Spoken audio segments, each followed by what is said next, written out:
All right, good afternoon, Norwich family. We have a room full of folks here in the trustee conference room that are appropriately socially distanced, but wanted to have an initial conversation with everyone. Certainly not the way I planned to, but we're living in a new reality, of course. And I hope you will appreciate how symbolically important it is that we decided to talk to the faculty and staff first before other groups. We'll do 4 more of these. Later this week, we'll do current students, we'll do alumni, and prospective students and their families to make sure that there's a level of comfort regarding where Norwich is headed as we enter new realities and reopen to commit ourselves to this in-person instruction. Just for some rules of engagement, how we'll do this, I have a set of comments I want to get through, things to share that are important to everyone, addressing obviously the virus, but also the social unrest in our country right now, and our plans to reopen, et cetera. Then I will read and address some of the questions that were mailed in, and then we'll open up for some live questions here at the very end. But I do have experts in the room to help address specific questions as they do come up. And whatever is not answered live today via this virtual town hall, we will do an email to all faculty and staff to address all the questions that are posed. So no questions will be left out, and we'll get as much as we can done in the hour that we have together. So I want to have this initial conversation because of the changeover and some of the various crises that are being faced by our country right now, and in fact the world, and we are not immune from those crises here in Norwich, of course. I want to get to know each of you very personally, get to know what's on your mind and what your desires and hopes and dreams and professional and personal aspirations are, so I can best help however I can. And I want you all to feel excited about getting back to campus. You know, it's been 28 years of consistency under President Schneider. He's a remarkable leader and has been a wonderful president for this institution. And his departure and my arrival is disruptive, and I appreciate and understand that. But I also appreciate what a wonderful state Norwich is in because of all of your work and because of President Schneider's work. So I'm grateful to him, and I'm grateful to each of you. So because of that level of excellence, you know, there's no need for me to come in as a change agent. And I think many of you might have seen the introductory video where I offered my relief to President Schneider, which he accepted, thankfully. But you know, you can't replace him, and I'm not his replacement. I am his relief, and that's how I'm approaching this with him. But you left a great foundation, and I'm looking forward to launching into some new adventures. You know, we have to deal with current crises, but we can't become so embroiled in those responses that we lose sight of our strategic plans and our strategic opportunities moving forward as an institution. So we have to move deliberately, we have to look towards the future while we're also addressing the crises of the present. So it's also a great time. While I don't foresee myself making significant changes or big organizational realignments, it's a great time for you all to elevate and submit your great ideas. You know, maybe there were some things that you were looking at possibly doing in your own departments or own areas that you want to pursue, and this is a great time to elevate them so I can give them a critical look, because I don't have the blessing or the curse of having what is ops normal. So it's a great time to maybe do some innovation together. But I want to share some of my thoughts on styles and priorities so all of you are very clear and very comfortable about kind of how I look at this job and the school and the world, really. So about higher education. It's a difficult time for higher ed across the country right now, and I've been watching with great curiosity, in many cases great admiration, with how some schools are handling these current crises. Some schools have not done well, or nearly as well as Norwich has. But my perspective is on higher education. It is not a business. And I think some presidents have misstepped by treating it like a business and even verbally addressed it as a business. It's a calling. I know it's it's a corny statement, but it's how I feel. It's a very noble calling, what we're all doing in higher ed. However, it's a calling that has very significant fiscal realities. So one of my primary purposes as your president is going to be to protect the financial position of Norwich. We've been given a great gift. I've been given a great gift of a very secure institution, and I'm very fortunate, and I will honor that situation. And some of you may recall, if you've been here for a while, that things were not always as good. And we have to make sure and preserve the current level of goodness to make sure we don't slip backwards. I also firmly believe in a internal, very close, very family-centric environment. A family environment does not mean it's always a love fest. Everyone's not always going to get along. But we should treat each other with support, with kindness, with an open mind. And it's no more important than when things are at their worst. So as things get tense together, I want to make sure that during disagreement, we can do so in a very supportive family environment, and we'll do great things together. I will always be open, direct, and honest with you. I won't shirk questions, and I won't not take on complex problems head on. And I expect all of you to be the same. We're going to enter this environment in this fall where we're going to have to wear protective clothing, the face masks, etc.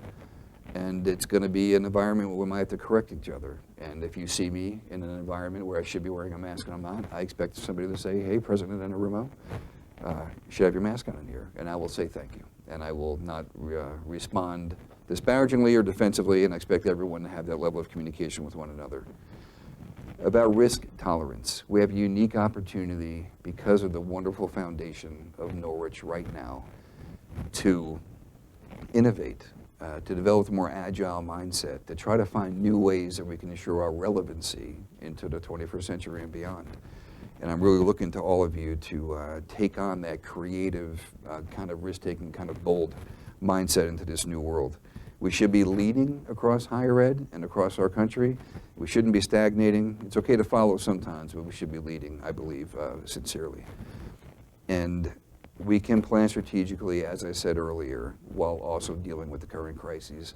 So please, as you're dealing in your subparts of the institution, take care of business, be good stewards, address the questions at hand, but please think towards the future and let's figure out how we can move forward together to ensure we're leading. I have a high level of risk tolerance. I think we should be risky. I think industries celebrate anymore higher levels of risk toleration than has been the case in the past. We have to be responsible, of course, but really there's no crazy ideas to me. I would like to hear everything that you would like to do, and we'll see what we can support. But at the same time, I know during my campus visits, some had expressed that I had a too high level of risk tolerance, and that some feared that I would move into a level of non-compliance in some areas. But I can assure you that's not the case. My direction to all the staff has been, since my arrival, that we'll always be in compliance. So if we're moving in an area of risk toleration that is approaching non-compliance, I expect everyone to speak up, and I mean everyone. It doesn't matter your position in the university, you should have a voice, and you should make sure you're keeping us honest. And finally, the shared governance, collaboration. Leadership is a combination of all these things, right? So we have to collaborate, we have to celebrate shared governance, and make sure that's a governing doctrine of our institution, but it doesn't mean that the leader abdicates responsibility for being decisive. Decisions will have to be made. I don't want, we have to have an environment of collaboration, but when it's time to make the decision, I'll make the decision. And if it's not what you expected to hear or what you wanted to hear, I'll very clearly communicate why I made the decision that I made. So it'll be collaboration without any abdication to decisiveness. I hope that makes sense. So priorities from me as I become your new president. So my thematic priority will always be that I want to find ways for you to be successful. I want to succeed as an institution. Everyone's success happens anywhere in the institution, whether in athletic fields, in the classroom, in the facilities world, whatever area of the school that you're working in, the whole institution is elevated. We shouldn't be working in competition with one another. We should be working in collaboration. So I will find ways to help you be successful, but you have to articulate to me what those things are. So please be open and honest with what those things would be. So the three clear priorities as I assume the office. First, of course, is addressing the new post-COVID world. This won't be the last pandemic virus I'm certain that we'll experience together, and this won't be the last phase of the current virus of COVID-19. But my priority number one, as I assume the mantle here as the presidency, is to ensure a safe environment for our students, faculty, and staff, and our community. Number two is to ensure that we're postured for success and relevance but academically, organizationally, and fiscally. So if it's time to evaluate our curriculum, I would love to hear that from our faculty. I'm looking at Dr. Affinito, and she is our provost. And I did send out an initial note. You know, I'm not the provost, I'm not the director of athletics, I'm the director of communications. I'm the president. Those people are very competent and highly skilled in those areas, and they will bring forth the great ideas that you present. And when you see me out and about, feel free to share them with me very directly. You know, fiscally, I'm going to say it one more time, we're not a business, but I have to preserve the wonderful situation that I inherited here with the school being in such wonderful financial position. And number three, my third priority, I want to really immerse myself in the Norwich culture. You know, I've been a fan of Norwich, I've been related to Norwich kind of nebulously throughout my academic career, but also my operational military career, whether when I was enlisted in the Army, the Norwich officers that were in the armored cavalry units that I was serving in as an enlisted member, and then in the Air Force. You know, Norwich puts out remarkable men and women doing incredible things in the military and civilian sector. And we have a wonderful nursing program, and they're on the front lines doing incredible things during this pandemic response. And our other first responder communities that Norwich has done remarkable things in providing a service to our country and the world. So there's a secret sauce here. I'm not going to screw with it. I need to come in and learn how we're achieving it and then perpetuate that level of excellence. So those are my three priorities.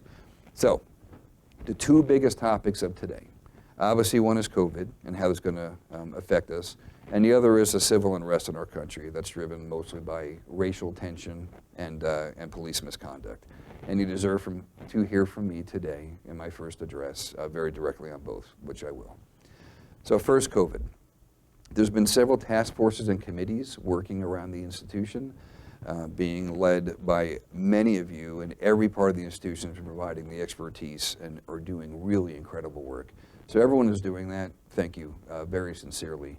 We're ahead of almost every other institution that I'm interacting with, and it's a remarkable place to be. And as I mentioned, we're leading, and we should be leading from this area.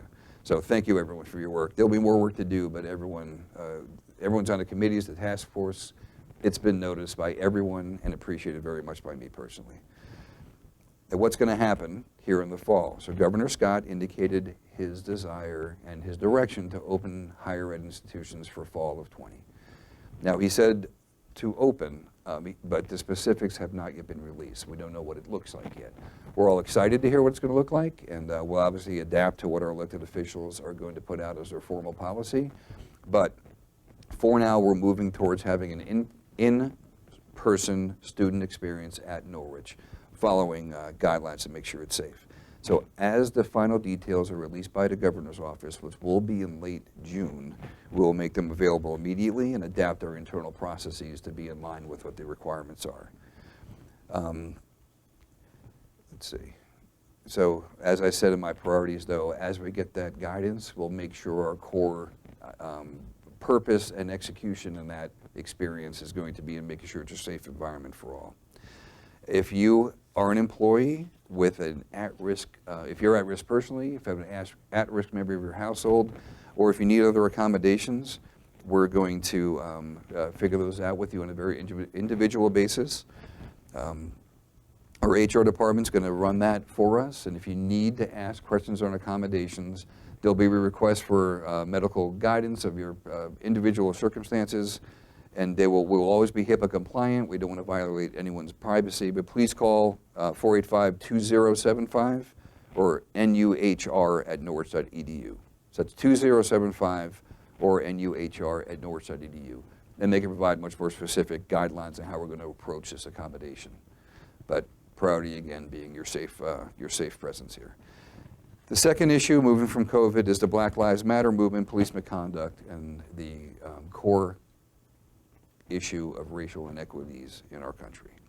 So we've been here, unfortunately, in the past, and many of us, I'm turning 50 this year, many of us have remember that we've been here before, and not enough was done to address misconduct and inequities in the past. So unique opportunity right now from the tragedy of Mr. Floyd's death to take this opportunity to really address, as a society, changes in policing, addressing social inequities, and a responsible discussion over the very complex issues that have to be addressed if we're going to heal as a nation.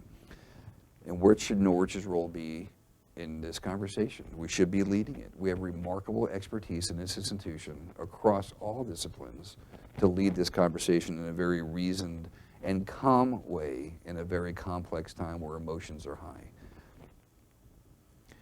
So as the president, I know that my words will always represent the institution. So I'm going to be very careful with how I speak on these topics, but in a way that is very responsible and it is not cowardly. So I want to say very clearly to everyone, while I'm here, and we have this now, I'm not saying that we don't, but we will have a campus that is inviting and welcoming to all and safe to all.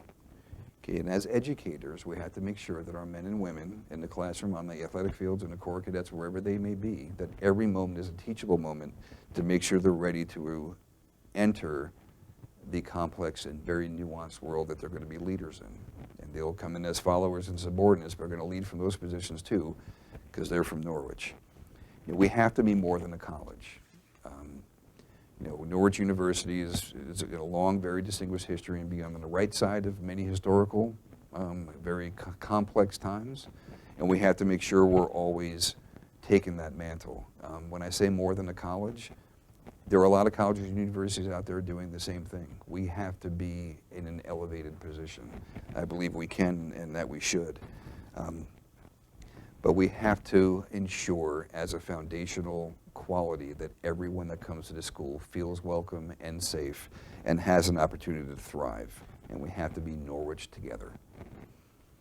So the expertise I already talked about, from the first responder community to our wonderful criminal justice program, to our nursing program, to our architecture and arts program, which has a lot to offer, our other humanities disciplines and our STEM disciplines. There's not a single discipline at our university that cannot positively influence the current crises across our country.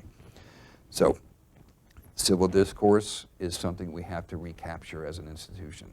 Our society is losing the ability to have civil discussion, and we have to lead as an institution the restoration of that kind of discourse. And I hope that you will join me in that. We have a very robust and very well supported DEI committee and initiatives. And Dr. Affinito and I are in very developed, very advanced discussions of how we can further advance that portion of our institution to make sure it's more effective for all. And there'll be more coming on that. So, in the remaining time I have, those are the main messages I wanted to convey to everyone today. And we have a lot of time for questions, which will be hopefully a good exchange. But I have a few questions that were emailed to us that I can answer preemptively, and then we'll open it up for live questions, so please prepare your live questions. But I will wrap up probably with 10 minutes to go to make some closing comments to all. So, questions submitted. Will the university provide masks or face coverings for employees and students? The short answer is yes. We're in negotiation and we're in the receiving mode. For many of those, we have a lot of disposable masks that will be available. Our goal is to have everyone issued a reusable, washable mask that they can use for however long as they are going to be required to do so. That means faculty, staff, civilian students, and core students. The Commandant and I will talk about what's required, necessary, and appropriate for uniform wear with a mask. Mine is OD green, and it goes great with OCPs, but safety will be a priority, and we'll move towards making sure uniform compliance. You know, the initial outbreaks, I'm still on active duty actually until August 1st, but the base was pretty much awash with a lot of different face coverings, but because safety was paramount. But we'll get the right equipment to everyone, but for safety purposes, everyone will be given a mask if you don't have one already. If you want to wear your own mask, you're welcome to do so. But if you require one, you will be issued one. There was a question submitted about an update on how the budget for FY20 ended and about surplus. So here's the sad state of things. Yes, we had a surplus last year. However, we're in this new fiscal reality where we're not really sure what our financial position is going forward, because our operating budget relies not exclusively but pretty heavily on in-residence student population. So we can't have a full in-residence experience like we're hoping for if we have to truncate the semester. There's a lot of different variables that are coming in at us, and we need to preserve the fiscal position of the school, as I said. There's lots I'd like to do. I'd like to be the, everyone's friend and distribute funds as everyone would love to have, but we have to be very careful in this new time of fiscal uncertainty, and we have to be very responsible. I'd like to grow some areas very early, especially the CWC. So our Counseling and Wellness Center is going to be a critical, portion of our school moving forward. We had discussions this morning about how we can plus up that office and that center to make sure we're providing the highest level of service possible to our students, both current, returning students and the incoming freshman class.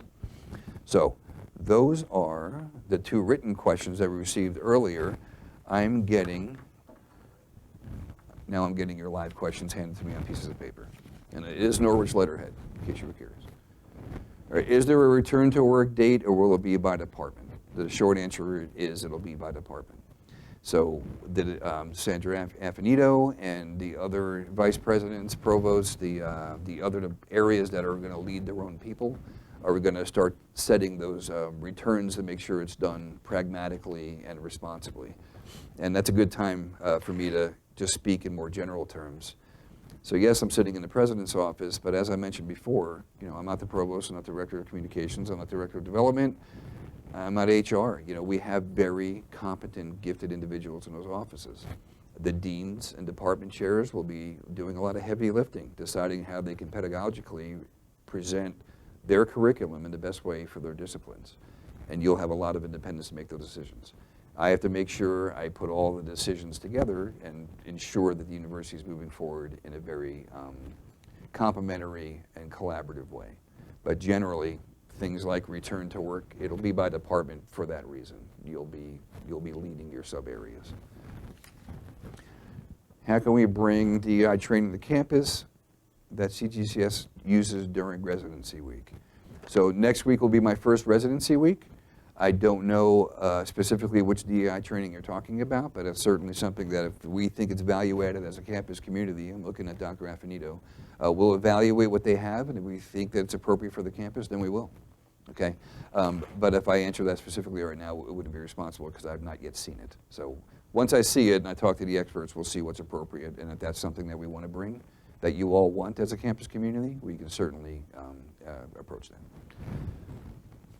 Okay. What's my definition of shared governance? How will you include staff and faculty in major decisions? So I'll be working very closely with the faculty senate, senior representatives, the elected representatives, to make sure they're involved and they know what's coming. And I expect that initiatives will bubble up from different parts of the institution that we can evaluate and consider for adoption. So I expect it to be a generator of ideas and initiatives, but also will be heavily informed and involved in the decision-making process.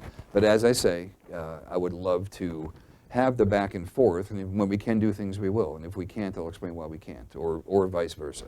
But I want, shared governance doesn't mean, that's not the case here, other institutions has meant it's just a community where people push back on other initiatives. I expect our full community to generate innovation and ideas, and that is a piece of shared governance, right? Everyone has a stake in our success moving forward. Will there be decisions made about layoffs and furloughs prior to August? My short answer is no. As I said, I think decisions were made to keep the Norwich family together in the best way possible. I did meet someone who was furloughed by their choice because it improved their personal situation by being on furlough, which is wonderful that we can do that. My priority will be to keep the Norwich family together, and that'll be how I approach all these problems. That's not to say that tough decisions could be on the horizon if we have more crises and more disasters. We've done wonderful work, but we have to preserve it. But right now, furloughs prior to August is not on the scope. Thank you, everyone, by the way, for being so participatory. This is wonderful. Okay. How often will students and employees be tested for COVID-19? I have my idea on this based on some today and yesterday telecons about how we're going to do this. But Dr. Affinito is sitting in the room, and I'm going to ask her to come up on the mic to talk about her she's been running the task forces, and I want to hear from her for you on where we're headed. Sandra? You won't see her, but you can hear her. Thank you so much. Thank you, President Anarumo, for your great words here. I'm certainly encouraged and inspired, as all of us are. Our task force is working diligently on these specific guidelines. Certainly, we're following the CDC guidelines at present, but we're waiting to hear from the state of Vermont. We'll have a plan in place that provides those details within the next couple of weeks. Know that we will do everything in our power to make sure that we meet the guidelines and ensure that our community is safe. So at this point, we will have pre-arrival testing guidelines that will be articulated, and testing guidelines should someone test positive. Those protocols will be developed and articulated, communicated to our community as soon as possible. Okay. Dr. Affinito's been working very diligently with all stakeholders, including the public health community, and that is her background, of course, which we're very blessed to have that expertise in the provost seat at the moment. Some schools, I will tell you, they're being directed by their states, they're obviously in different states, that they must test 100% of their student, faculty, and staff every 3 days. And that's a couple $1 million bills per semester. And it's probably not pragmatic or even responsible medically to do that. So we won't get to that stage, but a pre-arrival test and a post-arrival test, one of the pillars of our return is going to be what to do when somebody does test positive. What are our quarantine protocols?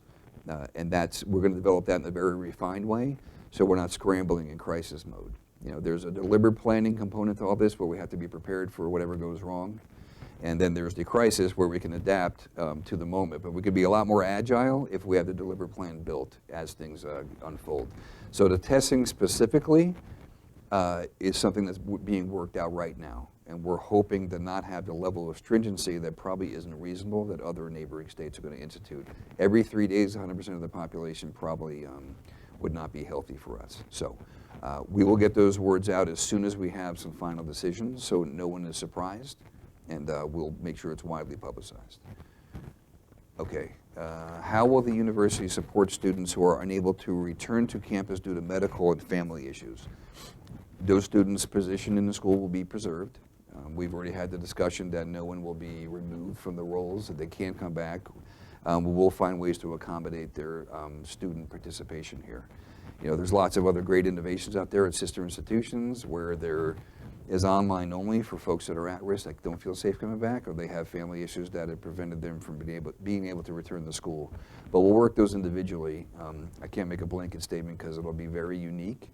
My family, I have 2 in college. I have one who's in her late 20s, and I have one who's a high schooler. And we're nugging through the family dynamics of all the stress and tension behind this. So case by case, we'll find ways to preserve their positions here at the school. What was our endowment in February, and where does it stand now? So can't do numbers, but I can tell you that some schools lost 70 to 80% of their endowment value because of the way they were positioned. I did get to sit through some financial committee meetings and our audit committee meetings to really immerse myself in our situation. We are doing very well. We lost some, like everyone did, but not nearly as much as almost every other institution that I was involved with. I mean, fractions. And we're on the road to recovery due to some very responsible positioning by our investment committee and our wonderful work of our trustees.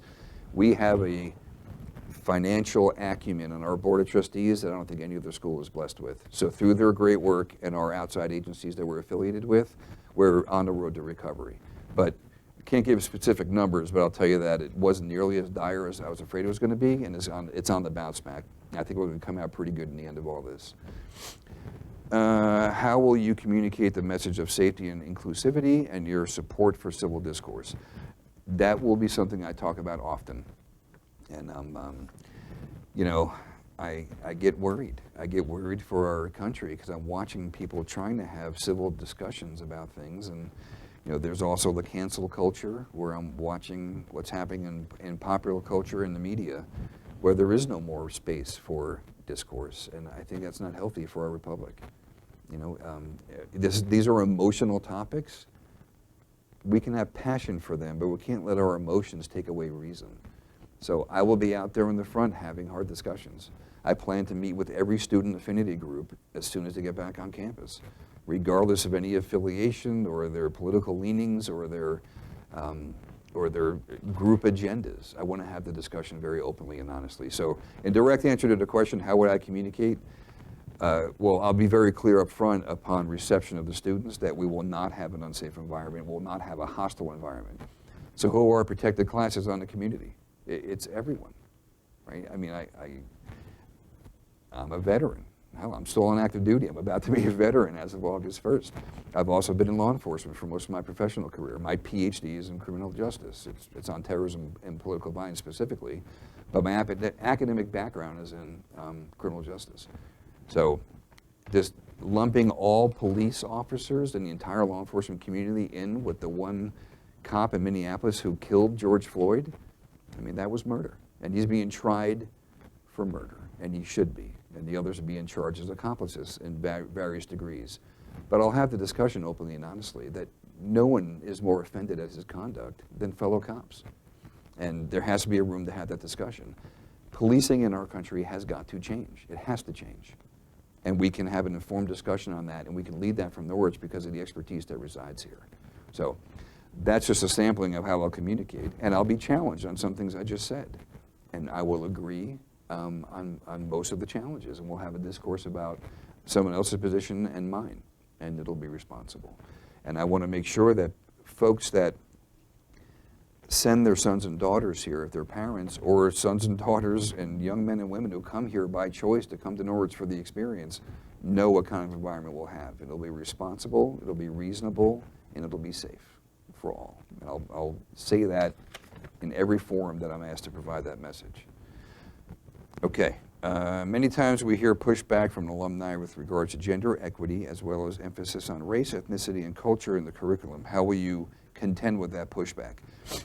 So it's an interesting question. It's nuanced, so I'm going to say it as directly as I can. And I'll put it in this form of a story, because that always works, right?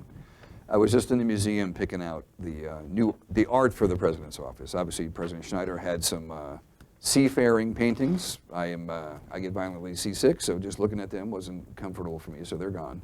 So I'm trying to figure out what kind of message do I want to convey in my office. And I came upon, in this wonderful museum we have, and I know you all know what a treasure that is, but if you haven't been down there lately, when you get back on campus, please go give them your time. Phenomenal collection. But I came across a painting of Williston, a Norwich grad who won the Medal of Honor during the Civil War. And here's a Norwich graduate on the right side of one of those, if not the most, one of the most critical moments in our nation's history, leading the right side and doing remarkable things under the banner of a Norwich alum. That's the kind of story we have to tell. So and I believe our alums will be very receptive to what we're going to build here as a community. So the issue of gender equity that someone asked. You know, I was reading up on Norwich's history with the other senior military colleges. And I got a tear in my eye about what we did for the southern military colleges, because we were decades ahead of them for gender integration to our Corps of Cadets. So we sent our female cadets out to those schools, and they immediately became top 10 of their classes across academics, character, leadership, and athletics. That's Norwich, right? We're always first, and we're always right. So we have gender. We were first with gender equity in the senior military colleges. Why would we not celebrate that and expand that? You know, I'm looking at what the operational military is like right now. It has become, if it has not become in all fields, it is becoming in all fields completely gender accepting. We have young ladies going through Ranger School now. I think some are in the Special Forces Q course right now at Fort Benning, Fort Bragg, and all the different special operations communities across all services. If the Department of Defense has achieved gender equity, then Norwich will too. Why would we not? And I'll carry that message with the alumni. Some of them are likely watching right now, and I'll have the alumni open town hall like this on Thursday, and I hope they ask me so I can be very clear with the message. We have to achieve equity because that's what the operational world is like, and it's the right thing to do. I hope that answered the question. What are the chances, thank you, Dana. What are the chances of positions moving to remote work moving forward? So that'll be something that I'll approve, and I'll look forward to the discussions, but I will look forward to the responsible sub-leaders actually making those recommendations. So Dr. Affinita will make those recommendations that will come from the deans and from the chairs from below to come up and say, these are things we should be considering. And we'll make a decision as an institution together. I will count on the department chairs to decide to recommend what their department should be doing to be most effective in delivering the curriculum. Other positions for remote work, that's something that we should be considering very aggressively. That is the trend. And I think this virus has shown a lot of things that everyone believed could not be possibly delivered remotely, all of a sudden have been very effectively. So we have to keep that on the table. So I say that while preserving the in-resident experience for students at Norwich. That's critical. We are an in-resident institution because things like experiential learning. So I'm watching my kids go through this with their college experience now. When they had experiential courses, they lost a great deal through the pandemic and remote learning and remote instruction. But other courses were very able to be delivered remotely. And a lot will be on the table, but we have to preserve that we are an in-residence experiential institution. So we'll make sure that's part of the conversation. Does Norwich intend to have more staff for facilities operations to support COVID requirements? Bijan Yazadeh has brought that up to the President's Cabinet. Those discussions are ongoing, and I'm looking forward to them maturing. I can't answer that with any kind of specificity right now because I haven't seen the numbers yet, but that's something that we're discussing, and we'll figure out pretty soon. Okay. Will students need to be tested before returning to campus on August 7th? For now, that is our position. We're going to ask students, this is not the formal answer yet, we're developing the answer, but we're moving towards that. So we'll ask them to get tested under their own insurance and come with a test, or there'll be some portal that can provide their testing results to us. So we can make sure people are coming without being actively infected. But we have not refined or made a final decision on that yet because we're waiting on further guidance from our elected officials and public health experts. But so the answer is we don't know yet, but we're moving in that direction, and that will be formally announced very soon. Each state, of course, will be different. Right now, Vermont is saying if you're coming from Vermont, you don't need the extra testing. But our student population is national and international, so that'll be challenging. When can we expect an announcement about student arrival times, the academic calendar? Will students leave at Thanksgiving break? Also not yet final, but we will get that information out as soon as we can. Right now, our intent and desire is to wrap up the fall semester. I'm looking at Dr. Affinita, she's nodding, for Thanksgiving. So people will leave for Thanksgiving break and they will not come back for the fall term. That is the planning factor right now, and we'll get that refined and vetted and get out as soon as we can. And I know Dr. Affinita is talking to all reps of the faculty to figure out if that's feasible for all, but that is the intent right now. As far as arrival times, we're working very diligently on that as well because current students and prospective students need to know that information quickly. You know, how will Rook Week look? You know, what's going to happen in the Corps of Cadets versus civilian students? These are answers we're developing aggressively right now. And I don't want to spitball in public because if things change, I don't want to get anybody on the wrong track. But we'll announce that very quickly. But right now, our planning factor is to be complete by Thanksgiving break. Will antibody testing be available from the university? I'm going to ask Dr. Affinita to answer that in a second. And here's a clarifying statement. Antibody testing is a blood test to determine if the person was ever exposed to the coronavirus 19 virus. We do not yet have plans for doing that. It'll only be testing for the active virus. Dr. Affinita, do you need to address that further, or do you feel comfortable with that answer? That's fine. Okay. So right now, there's not plans for the antibody test. It's only the testing for active virus is the current plan. If a future financial crisis requires a choice between pay cuts or layoffs, who will make that choice? Well, it'll be me.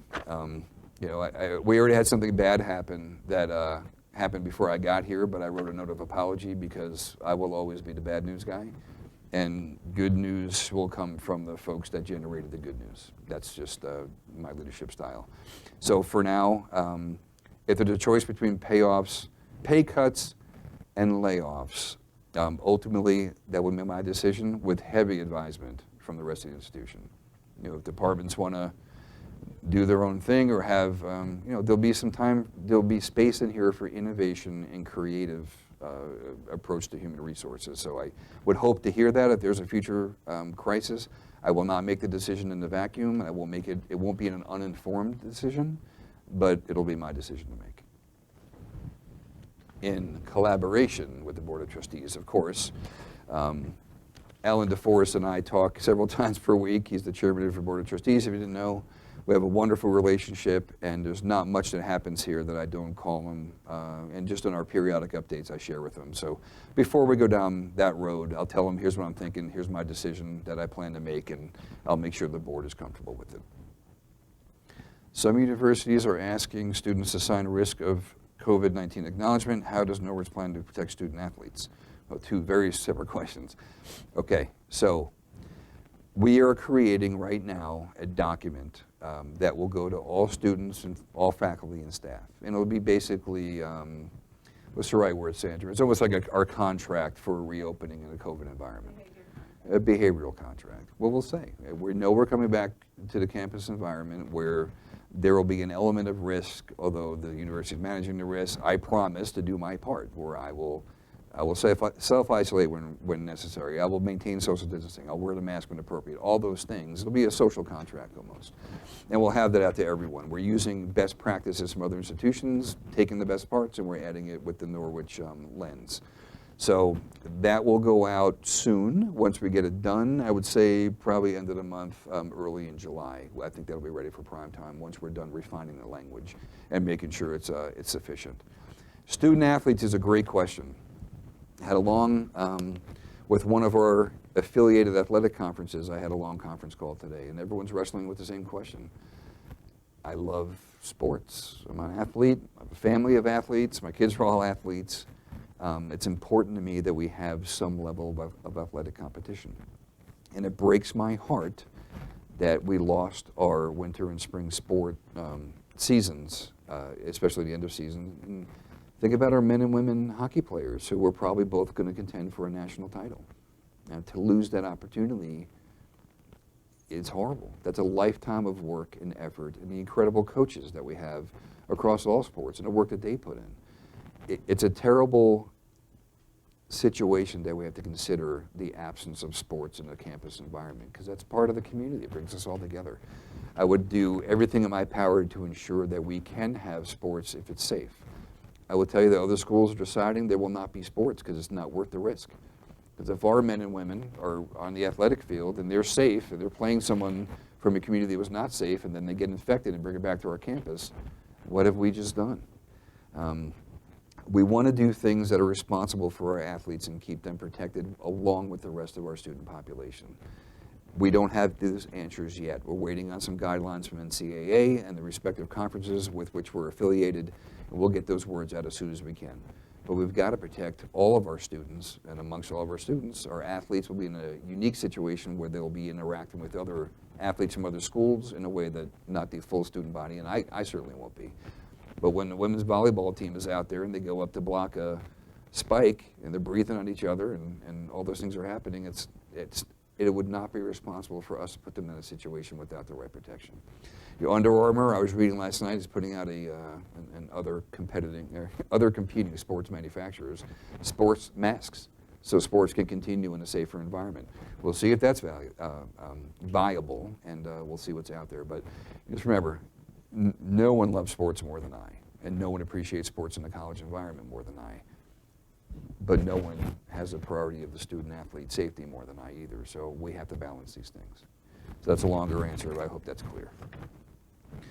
How close to student return will employees need to be tested? Dana or Sandra, do you have a time frame answer for that one, or is that To be determined still. To be determined by the Okay. reality. That's something we're working on, and that'll be refined, and that will be answered very soon. So all these questions are going into a database. Everyone in the room is typing furiously. So we'll get those answers out as they're available, but that's a specific date that we can't publish just yet. Thank you. What is Norwich's position on employees who refuse to adhere to established safety policies and procedures? That's a very good question, and I'll tell you my personal position is they're putting everyone at risk, and they need to follow the safety policies and procedures to not put everyone else at risk. You know, we're working night and day to convince the governor to let us open. And if we can't guarantee a safe environment, and if employee conduct results in spread infection or an increased level of risk, that is not satisfactory. So we have to, when I say police each other, I would expect that whatever employee that would be, either in the classroom or in the field house or in the armory or wherever he or she may be, that people will call him or her out and say, hey, you're putting us all at risk and you're endangering our school staying open. Put on your mask. And if it's me, I will say thank you for reminding me. And if it's not me, I expect that person to say thank you for reminding me and getting in line. So I will expect that that will not bubble up to my level, but if it does, I'll have an unpleasant conversation. All right. Is there an update on Norwich After Next and Denver initiatives? Great question. So I've read the voluminous Nuon and its appendices, and it's a wonderful plan that obviously a lot of great work was put into. I'm talking to Chairman DeForest from the Board of Trustees to see what is viable for continuing. Obviously, the COVID situation and the financial strain that it put on many institutions might cause a pause in some areas. You know, and I want to make sure we're aligned with meeting the student needs now as we move forward as well. For example, I talked about elevating our DEI initiatives, you know, maybe expanding those and resourcing some of that. It's a priority of mine, and Dana and Sandra Anfinito, they've both been very supportive of my desire to plus up the Counseling and Wellness Center. I think it's a critical service that we provide. Universities that are doing well for mental health for their students have robust CWCs, peak performance centers, whatever name it goes by. So Nuon, critically important strategic guiding document, and I got to make sure it is viable, because Dr. Schneider, President Schneider had the great quote where what ideas that are not resourced are just dreams, or something along those lines. We got to make sure it's still reasonable as new realities emerge, but it's still our guiding document moving forward. Denver initiative, great question. As soon as it's safe and I'm permitted to travel without putting anyone at risk, I will be in Denver. And while in Denver, I'm going to show the flag, I'm going to walk the building, meet with local officials, and very clearly project Norwich's desire to have a robust presence in the Western United States and in Denver as our satellite campus out there. We're moving forward with it, and you know, I just left Colorado Springs and I drove past the building. If I was heading north in Colorado, I diverted myself to drive around and just wipe the tears off my cheek. It's a beautiful facility. It's going to be a great institutional strategic tool for Norwich University, and we are going to move forward with launching initiatives from Denver. I'll get out there personally. I had a lot of plans, as all of you did, that COVID kind of derailed, but me getting out there and showing the flag personally will be at the top of my list. How will a shortened fall semester affect intercollegiate athletics? Great question.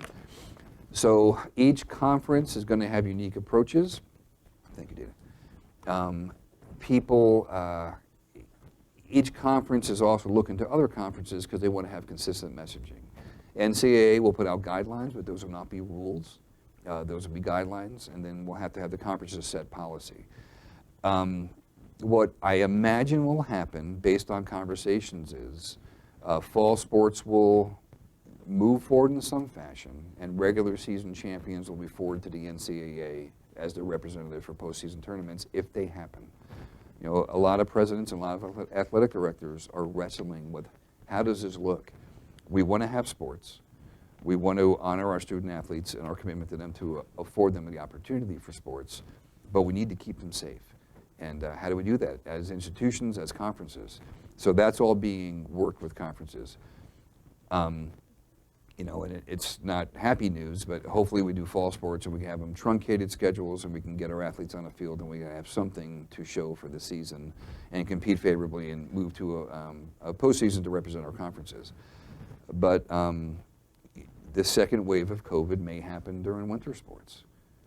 And I'm a hockey fan, and the hockey programs here are phenomenal. And we have to plan ahead to figure out very aggressively with ACHA and other affiliated conferences, what is our plan if this happens again?